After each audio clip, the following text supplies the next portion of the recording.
Hi friends, Mahanadi சீரியலில் குமரன்ட்ட பிடிங்கி எடுக்கிறாங்க சாரதா. இங்கே பாருங்கள் தம்பி, அவளை காணோம், ஃபோனும் எடுக்க மாட்டேங்கிறாங்க, கிளம்புங்க நம்ம போவோம் அப்படிங்கிறாங்க. நிவின் பார்க்குறாரு, ஐயோ ஏதாவது பிரச்சனை என்ன ஆகுறது சொல்லுங்கண்ணா அப்படிங்கிறாங்க. அத்தை நானும் நிவின் வேணால் போய் பார்த்துட்டு வரோம், அதெல்லாம் இல்லை வாங்க நம்மளும் போவோம் அப்படின்னு சொல்லிட்டு 3 பேர் கிளம்புறாங்க. எவ்வளவோ தடுத்து பார்க்குறாங்க. சாரதா அது அட்டங்கா பிடாரியாச்சே, நான் போயே தீர்வேன், நான் வந்தே தீர்வேன்னு சொல்லிட்டு ஸ்டாலுக்கு போகிறாங்க. அங்கே பார்த்தா அவங்க 2 பேரும் தான் இருக்கிறாங்க. என்னப்பா எங்கே காவேரி அப்படிங்கிறாங்க. அது வந்து மேடம் அவங்க கிளம்பி போயிட்டாங்களா? இப்போ கூட கொஞ்ச நேரத்துக்கு முன்னாடியோட அடித்தமே, என்ன சொன்னாங்க, நான் ஸ்டாலில் தான் இருக்கேன்னு சொன்னேன், மறுபடியும் அடிச்சிங்களா? மறுபடியும் எடுத்தேன், அவள் எடுக்கலையே, ரிங்கு போகுது ஆனால் எடுக்கலையே அப்படிங்கிறாங்க. அதுக்கப்புறம் அடிக்கிறாங்க, ஃபோனை எடுக்கவே மாட்டேங்கிறாங்க. இங்கே பாரு எங்கே போயிருக்கேன்னு உங்களுக்கு தெரியும், சொல்கிறீங்களா இல்லையா அப்படின்னு பயங்கரமாக திட்ட. உடனே நடந்ததை சொல்கிறாங்க. இந்த மாதிரி போலீஸ் ஸ்டேஷனுக்கு போயிருக்காங்க, விஜய் சாரை உள்ளுக்குள்ள வச்சுட்டாங்களாம் அப்படின்னு நடந்ததை சொல்கிறாங்க.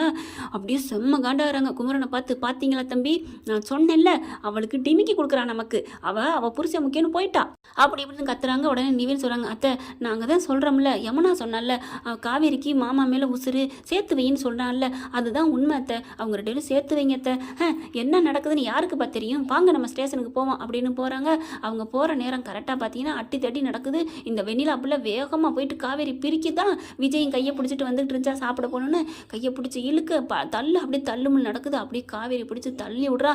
அப்படியே விஜய் தாங்கி பிடிக்கிறாரு, அதையும் வந்து தள்ளி விட அங்கிட்டு விழுக போகிறாங்க. சாரதா ஓடி வந்து பிடிக்கிறாங்க, தாங்கிடுறாங்க. அப்படியே அம்மா அப்படிங்கல, பாத்தியாடி என்ன மாதிரி பண்ணுறா, இவ தலையில் தூங்கையில் கூட என்னத்தையா கள்ள தூக்கி போடுவாடி, அதனால தானடி வேணாங்கிறேன், இவனை நம்பி ஸ்டேஷன் வரைக்கும் வீதி வரைக்கும் வந்துட்டியடி. அம்மா நீங்கள் நடந்து தெரியாமல் பேசாதீங்கம்மா, எல்லாம் எனக்கு தெரியும்டி, இங்கே பார் இவன் வேணான்னு தலையை முழுகுன்னு சொல்கிறேன், கேட்க மாட்டேங்கிற அப்படின்னு சொன்னோன்னே வெண்ணிலாவுக்கும் சந்தோஷம் தாங்கலை. ராகினி சோகத்தோடு போனவ அவளும் குசியில் வர்றா. இங்கே பாருங்க, அதனால தான் நானும் சொல்கிறேன், என் விஜயை விடுன்னு, உங்கள் மக எதுவும் கேட்க மாட்டேங்கிறா, உங்கள் மகளை நீங்கள் அடக்கி வைக்க தெரியாதா அப்படின்னு பார்த்தீங்கன்னா வெண்ணிலா செம்மையாக போல்டாக கத்த ஆரம்பிக்கிறாங்க. வாயை மூடுறி அப்படின்னு சொல்லிட்டு விஜய்க்கு கோவம் வந்துடுதுங்க, அரைஞ்சிடுறாருங்க. யாரை பார்த்து அடக்கி வைக்க சொல்கிற, ஏன் காவேரி பற்றி நீ அடக்கிறதுக்கு நீ யாருடி அப்படின்னு சொல்லிட்டு பயங்கரமாக கத்த ஆரம்பிக்கிறாரு. அதுக்கப்புறம் இங்கே பாரு தம்பி, எங்களுக்கு தேவையே இல்லை, ஸ்டேஷன் வரைக்கும் என் பிள்ளைய கொண்டாந்துட்டீங்கல்ல, இல்லை அது வந்து அப்படிங்கிற என்னவாக இருந்தால் என்ன உன்னை உள்ளார வச்சாலா, எதுவாக இருந்தாலும் சரி, என் பிள்ளை இனிமேல் உனக்கு என் பிள்ளைக்கு எந்த சம்மந்தம் இல்லை, நான் இப்போவே நான் வக்கீல்கிட்ட போய் பார்த்துட்டு நோட்டீஸ் வரேன், நீ சைனை பண்ணி என் பிள்ளைய தயவு செஞ்சு விட்டுரு அப்படின்னு சொல்லிட்டு வாடி வீட்டுக்கு போவாங்கல்ல, கையை பிடிச்சா அப்படியே ஒரு உதறி விட்றாங்க பாருங்க தலைவி. என்னடி அப்படின்னு கையை பார்க்குறாங்க.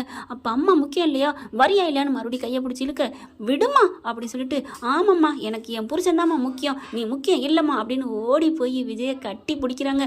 அதுக்கு காரணம் காவேரி விஜயை விட்டு பிரிஞ்சதுக்கு காரணமும் இந்த ராகினி தான். இப்பவும் ஓடி போய் கட்டி பிடிக்கிற காரணம் சாரதா கையை பிடிச்சி இருக்கையில் ராகினி ஜாலி வச்சம்ல ஆப்பு, உங்கள் அத்தாவனை கூட்டு போயிடுவாடி, இனிமே உன் விஜய் உனக்கு இல்லடி, நான் நினச்ச காரியம் நடக்க போகுதுடி, நீங்கள் பிரிய பொரியடி அப்படின்னு சொல்லிட்டு அப்படியே ஜாடையில் கத்தி சிரிக்கிறாளா, சத்தம் போட்டு அப்படியே ஒரு அவ்வளோ சந்தோஷம். அதை கவனிக்கிற காவேரிக்கு, எதுக்கு நம்ம பயப்படணும், நம்ம வாரிசை சுமக்கிறோம், நம்ம புருஷன் இல்லைன்னா நமக்கு உலகம் இல்லைன்னு நம்ம நினைக்கிறோம், அப்படி இருக்கல ஏன் பயப்படணும், அம்மா என்ன கண்டத்தோட வெட்டிட போகிறாளா, போயிட்டு போகுது அப்படின்னு சொல்லிட்டு நான் யாருக்காக கல்யாணம் பண்ணேன், நம்ம தங்கச்சிக்காக தானே பண்ணேங்கிறத அனலைஸ் பண்ணட்டும் அப்படின்ட்டு ஒரு செகண்டுக்குள்ள இதெல்லாம் யோசிச்சு பார்த்துட்டு அப்படியே கையை உதறிட்டு விட்டுருந்தா கையை கூட கடிச்சிட்டு வந்திருப்பாங்க நம்ம தலைவி. அப்படியே ஓடி வந்து விஜயை கட்டி பிடிச்சிக்கிறாங்க. நான் விஜயை விட்டு வர மாட்டேன் அப்படின்னு சொல்லிட்டு பயங்கர ஃபில்டப் கொடுத்துட்றாங்க. பார்க்குறாங்க சாரதா, அடி பாவி, இவ்வளோ பாசம் ஆசையை வச்சுட்டு தான் என்கிட்ட வரமாட்டேன்ட்டியா, இனிமேல் என் மூஞ்சில் முழிக்காத அப்படிங்கிற மாதிரி, கிளம்புங்க தம்பி அப்படிங்கிறாங்க. அப்படியே டக்குன்னு குமரன் நிவின், அத்தை அப்படிலாம் இல்லை அத்தை, நான் சொல்கிறத கேளுங்க அத்தை, அவங்க 2 பேரும் உயிருக்கு உயிராக லவ் பண்ணுறாங்க அத்தை, ஏன் அத்தை இப்படிலாம் பண்ணுறீங்கன்னு நிவின் சொல்ல, என்ன தம்பி என்ன நினச்சிட்டு இருக்கீங்க, இதோ ஸ்டேஷன் வரைக்கும் வந்து நிற்கிறாளுங்க, இவங்களுக்கு மத்தியில் என் பிள்ளை எப்படி நல்லா வாழ்வா அப்படின்னு சொன்னோன்னே, எத்தனை பேருக்கு மத்தியாக இருந்தாலும் சரி, கோடி பேர் ஃபைட் பண்ண வந்தாலும் சரி, விஜய் காப்பாற்றுவார், விஜய் பார்த்துக்குவார், அவரை பற்றி உங்களுக்கு தெரியாதா அப்படிங்கல, வேணாம் தம்பி இந்த போராட்ட வாழ்க்கை எதுக்கு அப்படிங்கிறாங்க. உடனே விஜய் என்ன பண்ணுறாரு, அத்தை சொல்கிறது கேளுங்க அத்தை ப்ளீஸ் அத்தை அப்படின்னு சொல்லிட்டு, இல்லை தம்பி இனிமேல் வேணாம், உங்கள் பொண்டாட்டி நீங்களே கூட்டிக்கங்க அப்படிங்கிறாங்க. பரவாயில்லம்மா, எத்தனை நாளைக்கு தாம்மா நானும் அம்மானு பாவம்னு இறங்கி வந்து நிற்பேன், என்னடி இறங்கி வந்து நிற்கிறியா, ஆமாம் நான் இறங்கித்தான் உங்கள் மேலே உள்ள பாசத்துக்காக தான் வந்தேன், ஆனால் உங்கள் பாசத்தை விட கோடி அளவுக்கு என் புருஷனோட பாசம் இருக்குமா, என் புருஷன் பாசத்துக்கு இடையில யாரும் வர முடியாது, என் அப்பா சந்தானம் பாசத்தை விட என் புருஷன் பாசம் கோடி மடங்கு உண்டனமா அதிகமாக, இனிமேலாம் நான் நிற்க மாட்டேன், என் புருஷனோட நான் வாழ்ந்துக்கிறேன், என்னோட பாசம் பெருசு, நான் வந்து எந்த தப்பும் பண்ணலை, இந்த காவேரி நமக்காகத்தான் வாழ்ந்தா அப்படின்னு எப்போவாது உங்களுக்கு தோணுச்சுன்னா இந்த காவேரி தேடி வாங்கம்மா, அப்போ நான் வந்து உங்ககிட்ட பேசிக்கிறேன். ஆனால் நான் இப்போ கிளம்புறேன், என் புருஷனை வேணான்னு சொல்கிறேன், இந்த உலகத்தில் எனக்கு எதுவும் தேவையில்லை, வாங்க நம்ம போவோம் அப்படின்ட்டு, தாத்தா வாங்க நம்ம வீட்டுக்கு போவோம் அப்படின்னு சொல்லிட்டு கையை பிடிச்சிட்டு கிளம்புறாங்க. விஜய்னால ஒன்றுமே செய்ய முடியல.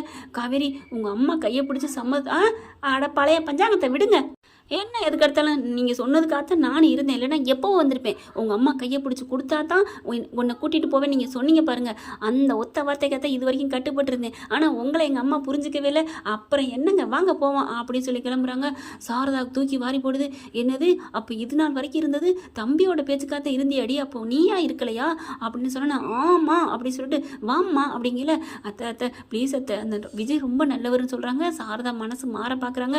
நில்லடி அப்படின்னு சொல்லிட்டு, இவளுக்கு மத்தியில் நம்ம ஏன் விடணும், எல்லா பிரச்சனையும் முடிஞ்சிருச்சுங்கிறதையும் இன்ஸ்பெக்டர் வந்து சொல்கிறாங்க. இங்கே பாருங்கள், இந்த பாருமா, இந்த பொண்ணு வந்து நீ வந்து எதுவும் டார்ச்சர் பண்ணக்கூடாது, இந்த பொண்ணு தான் ஒரிஜினல் பொண்டாட்டி, அதனால அவங்க தான் அங்கே இருப்பாங்க, நீ போயிட்டு சும்மா கட்டிக்க தாலியை கட்டுன்னு ஏதாவது சொன்னேன் பிடிச்சி உள்ளார போட்டுருவான் அப்படின்னு வெண்ணிலா பயங்கரமாக திட்டுறாங்க.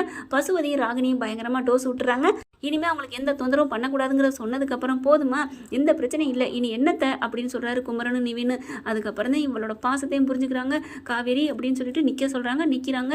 ஏண்டி ஏன் மன வருத்தத்தோடு போகிற, நீ நல்லா இரு, சந்தோஷமாக இரு, போதுமா அப்படிங்கிறாங்க. அம்மா அது வந்துமா இன்னொரு விஷயம் சொல்லணுமா அப்படிங்கிறாங்க. எல்லாரும் மத்தியிலையும் வச்சு சொல்கிறேன், உனக்கு பேரனோ பேத்தியோ பிறக்க போதுமா அப்படின்னு காவேரி சொல்கிறாங்க. சாரதாவுக்கு சந்தோஷம் தாங்கலை. என்னடி சொல்கிறேன், ஆமாம்மா அப்படின்னு சொல்லணுன்னு அப்படியே கட்டி பிடிச்சிக்கிறாங்க. தம்பி இந்தாங்க தம்பி, என் பிள்ளைய மனசார கொடுக்குறேன், நீங்கள் ஏற்றுக்கோங்க வச்சுக்கோங்க அப்படிங்கிறாங்க. தாத்தா வந்து சாரதா இப்போவாது மனசு மாறினீங்க அப்படிங்கிறாங்க. அப்படி பார்க்குறாங்க. மனசு மாறினது சில எதிரிங்க ரொம்ப பண்ணிக்கிட்டு இருக்குதுங்க, அதுகளுக்கு இடையில என் பிள்ளைய நான் தோக்க விட மாட்டேன், நான் திட்டவே வைப்பேன், அதுக்காண்டி என் காவேரி என்றைக்குமே சாதிக்க பிறந்தவ ஜெயிக்க பிறந்தவ, நீங்கள் கூட்டிகிட்டு போங்க தம்பி அப்படின்னு வாழ்த்து சொல்கிறாங்க. அத்தை அப்படின்னு சொல்லிட்டு கிட்டக்க வராரு. போதும் அப்படிங்கிறாங்க காவேரி. அப்படியே அடக்கிருவிய, என் அத்தை கூட நான் பேசக்கூடாதா அப்படின்னு விஜயை பார்த்து விஜயும் காவேரியும் பேசிக்கிறாங்க. என்ன ஃப்ரெண்ட், காமெடியாக போனது சோகமாக போனது வெற்றி ஆயிடுச்சு அந்த சீனு. பார்க்கலாம் என்ன நடக்க போகுது. இப்படி போனால் நல்லா தான் இருக்கும். இந்த பதிவு உங்களுக்கு பிடிச்சிருந்துச்சுன்னா உங்கள் பண்ண எனக்கு லைக்கை போட்டு சப்ஸ்கிரைப் பண்ணிடுங்க. Thank you friends.